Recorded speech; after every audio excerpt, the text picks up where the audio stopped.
Merci Jean-François, on est de retour dans la zone Country Rock et j'ai le plaisir d'avoir Pierre-Paul Bézile-Dacasse de Lacasse et Associés avec moi. Et encore une fois, on va vous jaser finances et des petits trucs aussi pour aider vos finances de part et d'autre à différents niveaux. Bonjour Pierre-Paul. Bonjour Denis. Pierre-Paul, aujourd'hui, un sujet qui touche énormément de monde. Si il y a bien une industrie qui est florissante au Canada, au Québec, ici aussi, c'est c'est l'industrie de l'automobile. Alors, tout le monde a un véhicule. Souvent, une famille, c'est 2-3 véhicules en avant de la porte. C'est quand même un investissement important, un véhicule dans la vie d'une personne. Là, et c'est un investissement qui est renouvelé régulièrement avec ça. Oui, ben on va avoir effectivement, les Nord-Américains du moins, on va avoir dans notre vie plusieurs voitures normalement. Et j'entends tellement de différentes personnes dire différentes choses sur l'achat, la location, acheter usagé, acheter neuf. Je me suis dit que ça pourrait être un bon sujet de discussion. Donc, la première chose que je voudrais dire, il y a des généralités que je vais dire. Là, c'est pas nécessairement applicable dans 100% des cas, mais c'est quand même en général assez vrai. Faut comprendre que accumuler de l'argent de côté puis payer un auto-cash là qui est moins cher, qui serait usagé, va toujours être le plus payant, ok? Parce que évidemment, on paye pas d'intérêt dans un contexte comme ça. Oui, des fois, on peut avoir un peu de réparation, mais exemple, quelqu'un qui achète un véhicule 4 000 $, puis qu'il a beau avoir 2 000 $ de réparation, rapidement, là, après une année et demie, on a rentabilisé notre achat, là, parce que avec des paiements de 400 $ par mois sur un auto, ça va vite, disons, là, si on a ça pendant 5 ans ou plus. Donc, à la base, accumuler de l'argent, payer un auto usagé, ça serait l'idéal. Ce qui n'est pas nécessairement réaliste pour tout le monde, mais ça serait l'idéal. Okay. Et ne pas... le véhicule usagé, en général, va toujours être moins cher. Il y a des petites bémols à mettre là-dessus présentement parce que les taux d'intérêt ayant monté beaucoup, les taux d'intérêt sur les véhicules usagés sont normalement quand même pas mal plus élevés que sur des véhicules neufs. Écoute, la dernière fois que j'ai fait le comparatif, là, on partait de 5,5, 6 pour du neuf à 9% pour de l'usagé. À peu près, là. Absolument. Ouais. Absolument. Ouais. Puis des fois, on peut même avoir des écarts aussi grands que du 2,99 sur du neuf puis du 11 sur de l'usagé. Donc, ça, c'est des choses qu'on voit là. Donc, faut quand même être conscient de ça. C'est pour ça que je parle d'accumuler son argent pour l'acheter. Parce que financer une auto usagée, surtout plus c'est long, plus ça peut devenir cher. Donc, faut faire quand même attention à ça. Plus on change de véhicule souvent, plus ça coûte cher. Ça, c'est une autre règle de base. Donc, qu'on parle de location, d'achat, là, peu importe. Le fait de changer un véhicule, souvent, ça amène des considérations comme le financement d'une balloune. Évidemment, hein, si on achète un auto sur 5 ans, on la paye après 3 ans, on change. Ben, ce qu'on n'a pas payé, moins le prix de vente du véhicule qui est plus bas que ce qui nous reste à payer, on se ramasse avec une balloune sur notre véhicule, un montant à payer, qui peut être remis sur un nouveau véhicule, mais là, on augmente nos mensualités puis la durée du prochain véhicule. Et il y a des gens qui vont faire ça pendant 2, 3, 4 véhicules. Là. Donc, à un moment donné, on a un auto qui vaut 20 000 $ qu'on a financé à 55 000 $. Donc, ça, je le vois dans mon bureau. Donc, faut faire bien attention à ça, financer des ballons. Aussi, l'impact de remettre un véhicule quand les paiements sont pas nécessairement terminés ou dans un contexte de location aussi, tu sais, après 2 ans, si on loue un véhicule 2 ans, puis qu'on le remet, qu'on l'achète pas, on n'a bâti aucune valeur. Oui, on a payé par mois souvent un peu moins cher, mais on n'a pas bâti de valeur, on garde pas un véhicule longtemps, puis on est obligé de faire ça. Des gens qui changent aux 2 ans, exemple de location, ils ont toujours un véhicule neuf, qui est quand même un avantage, mais ils ont toujours un montant à payer, puis on s'en sortira jamais à ce moment-là. Là. Est-ce qu'il faut tenir compte du kilométrage que quelqu'un fait? Par exemple, je pense à un individu, moi, qui fait 100 000 km par année. C'est énorme, 100 000 km par année. Mettons 50 000 par année. Qui se promène beaucoup. En Abitibi-Témiscamingue, il y a des gens qui se promènent d'une ville à l'autre, et ainsi de suite. On n'a pas avantage dans la location à ce moment-là ou à un achat? Y a-tu... c'est sûr que la location rapidement va devenir moins avantageuse parce qu'en location, hein, une couple de choses à penser.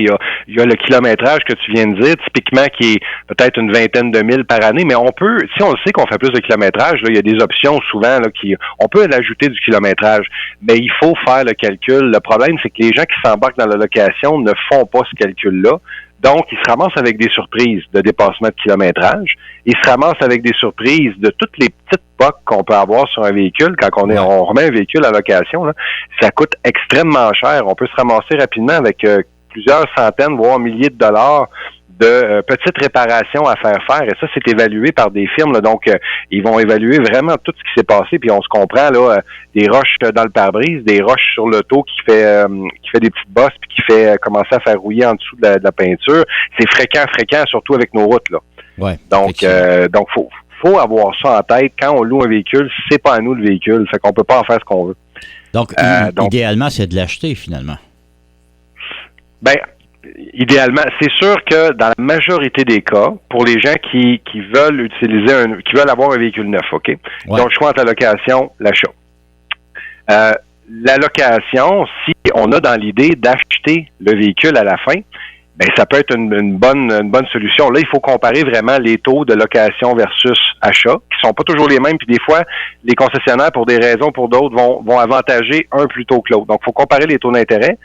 Faut aussi comparer, exemple, la location, mettons qu'on la loue sur 3 ans, puis on dit après, je vais l'acheter.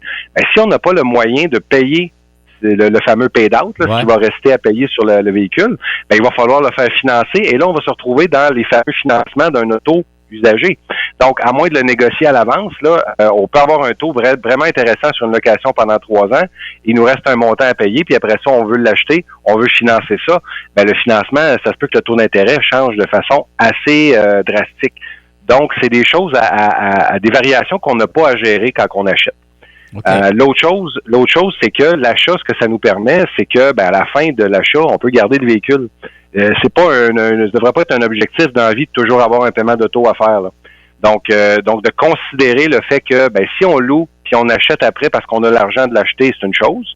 Mais il faut comparer des pommes avec des pommes. Il faut faire un petit fichier Excel bien simple là, pour savoir, OK, ça va me coûter combien ça? Ça va être quoi les paiements sur 5 ans de mon véhicule si je l'achète? Ça va être quoi des paiements sur mon véhicule de location si je le loue? Puis, à quel moment je vais avoir des déboursés s'il faut que je paye là, l'entièreté d'un résiduel de location? Donc, il faut vraiment se poser ces questions-là. Évidemment, considérer la remise à la fin. Être conscient aussi qu'un véhicule neuf, c'est toujours un luxe. Quand on part beaucoup avec la prémisse là qu'on veut acheter ou louer un véhicule, c'est ça les deux choix. Ben faut vraiment penser à l'option véhicule usagé. Même les gens en difficulté financière l'ont même pas en tête ça. Donc monsieur, madame, tout le monde l'ont rarement en tête aussi. C'est une des façons, c'est un des plus gros bouffes argent qu'on a sur notre véhicule. Effectivement, mais il y a quelque chose qui m'a frappé lors du dernier achat de mon véhicule. Moi, c'est un véhicule neuf que je suis allé chercher. Mais à ce moment-là, moi, j'étais parti pour aller acheter un véhicule usagé.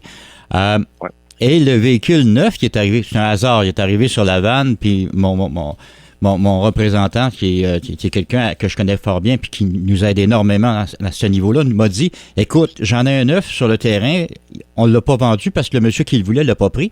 On comparait les prix des deux véhicules, qui sont à peu près dans le même gabarit. Il y avait une différence de 3 000 $ entre les deux. Là. On est dans les alentours de 32 000 $. Là. Oui, pour deux raisons. Probablement, le taux d'intérêt était plus bas sur le neuf. Ah, mais on parle d'achat comptant, là, dans ce cas-ci. Ah, on parle d'achat comptant, oui. Le problème, c'est ça qu'on est vraiment dans une situation particulière, comme je disais au début, depuis les 2 dernières années, parce que les véhicules usagés ne perdent pas de valeur. Et donc, on se retrouve dans une situation où, moi, je l'ai vécu, j'aurais pu, mon véhicule qui était payé, j'aurais pu le vendre à peu près, après 3 ans, j'aurais pu le vendre 7 000 $ de moins que le prix d'achat, ce qu'on n'avait jamais vu auparavant, là. Ouais. Donc c'est vraiment, on est vraiment dans une situation particulière. Fait que ça amène des opportunités, comme tu viens de le dire. Ça, c'est bien certain. En fait, c'est que le problème, c'est que l'auto usagé est trop cher. Donc oui, on peut avoir intérêt à se tourner vers le neuf à ce moment-là. Le problème qu'il y a avec ça, c'est qu'il y a des gens qui vivent ça présentement, surtout des jeunes début vingtaine, et ils pensent que c'est la norme. Ça veut pas, tu sais, c'est pas parce qu'un véhicule usagé maintenant n'a pas perdu de valeur parce qu'on est en pénurie de véhicules que ça va être vrai dans 5 ans. Donc, on peut pas nécessairement se fier. Le choix qu'on fait aujourd'hui va pas nécessairement être valable dans 5 ans. Donc, faut pas penser que parce qu'un auto usagé présentement est très cher, que dans 5 ans, il n'y aura pas eu un rajustement. On peut pas le prédire de façon en étant certain, là. Donc, faut quand même être conscient de ça, que présentement, on a effectivement probablement plus d'avantages à aller vers le neuf parce que l'usager coûte très cher, mais si on le finance pas, évidemment, parce qu'on a parlé des taux d'intérêt. Ah oui, ben de toute façon, l'usager, si on le finance, il va avoir des taux d'intérêt encore plus importants. Absolument, ça va être très élevé. Ouais. Si on veut parler aussi d'autres petits trucs là que je vois qui sont très problématiques dans certains cas, premier truc là, la fameuse garantie à pare-choc là, devrait correspondre à la durée de nos paiements. Je vois trop souvent des gens qui ont, exemple, je vais donner un exemple, garantie pare-choc à pare-choc 3 ans, groupe motopropulseur 5 ans, puis ils ont un financement 7 ans. Ça, c'est un exemple là, très, très extrême, là. Mais ce genre de situation-là fait que après 3 ans, on va commencer à avoir des bris. Les assureurs, là, ils calculent ça en fonction de la probabilité de bris. Fait que c'est sûr que quand notre assurance finit, c'est normal que notre véhicule commence à briser. C'est là qu'il devrait commencer à briser. Donc, il faut avoir l'argent pour payer ces réparations-là. Si on n'a pas apparié nos paiements avec la garantie, ben on se retrouve dans une situation où on a un véhicule qui est plus à garantie, mais qu'on a continué de faire des paiements et en plus, on peut avoir des réparations de 800, 1000, 1500, 2000 $ sur certaines pièces quand même importantes du véhicule. Donc, idéalement, se renseigner sur la garantie de base, ça veut dire que voici les probabilités de bris et on devrait payer notre véhicule puis comparer les paiements de notre véhicule sur cette durée-là. Donc, si on a un 5 ans, 100 000 km, ben, on devrait avoir des paiements sur 5 ans. Si on a un 7 ans, 140 000 km, ben, on pourrait avoir des paiements sur 7 ans. Il faut juste être conscient que si on étale ça comme ça et que on veut revendre le véhicule en cours d'achat, ben, on va se trouver avec les problèmes que j'ai dit tantôt, là. C'est assez impressionnant quand même. Est-ce qu'on peut penser que les véhicules, surtout les véhicules électriques, vont avoir une durée de vie plus longue avec moins de bris? Est-ce que ça me donne cette impression-là? On commence à parler de 500 000 km pour ces véhicules-là. Oui. Ben, la grosse différence, c'est sûr qu'il y a moins d'aspects au niveau du moteur, il y a moins d'aspects. La mécanique est moins présente. Oui, c'est ça. La mécanique est moins, en tout cas, est beaucoup plus efficiente, on va dire ça comme ça. Donc, il y a moins de pertes, donc il y a pas d'explosion, donc il y a moins de bris aléatoires. Fait que oui, on pourrait penser ça. Je suis loin d'être un expert là-dedans, mais oui, ça ressemble à ce que je verrais aussi. Mais encore là, ça se reflète. Est-ce que ça se reflète dans les assurances ou autres, ou est-ce qu'ils n'ont pas encore assez de données pour l'évaluer? J'ai pas la réponse de ça. C'est certain que il faut aussi considérer quand on achète un véhicule ou qu'on le loue, ou peu importe ce qu'on fait comme avec notre véhicule, il faut regarder notre budget dans l'ensemble. Là, tu parles de véhicule électrique, donc on sauve sur l'essence, mais il faut s'assurer là que quand on compte comment nous coûte notre véhicule, on tient compte de l'essence, des assurances, des immatriculations, permis de conduire, et tout ce que je viens de dire là, incluant le paiement de la voiture, devrait rentrer dans 20 de notre budget. Ça, les gens l'oublient trop souvent, ça. Le paiement d'un véhicule avec tout ce que ça englobe, le déplacement, devrait rentrer dans 20 Donc ça, c'est un autre test qu'il faut faire. Et je prends par exemple un véhicule sport. Ben oui, le véhicule coûte plus cher, mais l'essence va coûter plus cher parce qu'il faut avoir de l'essence qui est plus grande qualité. Ouais, plus les assurances vont coûter plus cher. Donc, tu sais, tout augmente quand on augmente et les réparations vont coûter plus cher. Donc, faut pas juste regarder le coût d'un véhicule. Il faut regarder dans l'ensemble comment ce véhicule-là va me coûter dans les prochaines années. Est-ce que ça rentre dans 20 de mon budget? Et évidemment, faut magasiner, se prendre d'avance. Les gens qui décident, OK, je veux un char qui magasine là puis qui achète là, ben eux autres ne profiteront pas de rabais potentiels parce que le vendeur qui vend rapidement, ben il va vous offrir qu'est-ce qu'il y a puis c'est parfait. Mais c'est les taux, les financements, les cadeaux entre guillemets qu'ils peuvent donner et tout ça, des pneus d'hiver ou peu importe, mettons ce qu'on veut là-dedans. C'est sûr que si on négocie pendant une plus longue période, à un moment donné, ils veulent qu'on vende. Puis si on compare des véhicules ou des concessionnaires un contre l'autre, ben on est capable des fois d'aller chercher quelques milliers de dollars de baisse, là.